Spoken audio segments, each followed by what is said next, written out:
जनता के मुद्दों को लेकर लड़ते थे।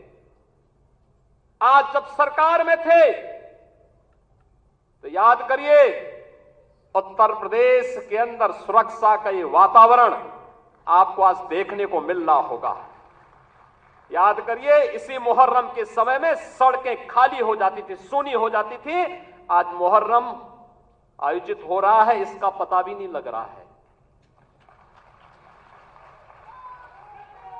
ताजिया के नाम पर घर तोड़े जाते थे, पीपल के पेड़ काटे जाते थे, सड़कों के तार हटाए जाते थे, पुल तोड़ दिए जाते थे। आज कहा जाता है किसी गरीब की झोपड़ी नहीं हटेगी। आज कहा जाता है कोई तार नहीं हटेगा। आज कहा जाता है कि सरकार नियम बनाएगी, पर्व और त्योहार मनाना है तो इन नियमों के अंतर्गत मनाओ और नहीं तो अपने घर में बैठ जाओ।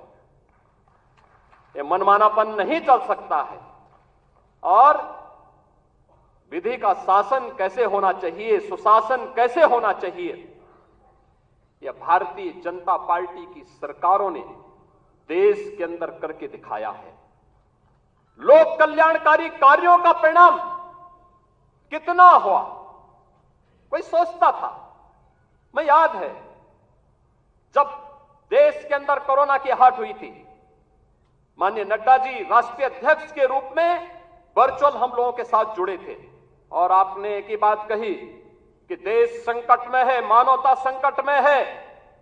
हमारे लिए एक ही मंत्र है, प्रधानमंत्री जी का आदेश है, एक ही मंत्र है और वह मंत्र है सेवा ही संगठन है। यह केवल भारतीय जनता पार्टी ने किया था। मुझे याद है कोरोना कालखंड में केवल भाजपा का कार्यकर्ता या राष्ट्रीय स्वयंसेवक सड़कों पर जनता जनार्दन की सेवा कर रहा था। अन्य किसी भी दल के किसी भी नेता का कोई अता पता नहीं था। कार्यकर्ताओं की बात तो दूर, आपने देश के अंदर 10 करोड़ गरीबों को मकान दिए। उत्तर प्रदेश में 56 लाख गरीबों को बिना भेदभाव के मकान दिए। हमने जो नारा दिया, मोदी जी ने जो नारा दिया कि सबका साथ और सबका विकास, हमने जाति मत और मजहब के आधार पर भेदभाव किसी के साथ नहीं किया। हम आज भी कह सकते हैं हमने किसी के साथ भेदभाव नहीं किया, कोई भेदभाव किसी के साथ नहीं किया। विकास के कार्यों के लिए भेदभाव नहीं किया। ये 80 करोड़ लोगों को फ्री में राशन आज भी मिल रहा है, क्या किसी जाति को मिल रहा है, किसी मत विशेष या किसी धर्म विशेष को मिल रहा है? भारतवासी है उसको राशन मिल रहा है।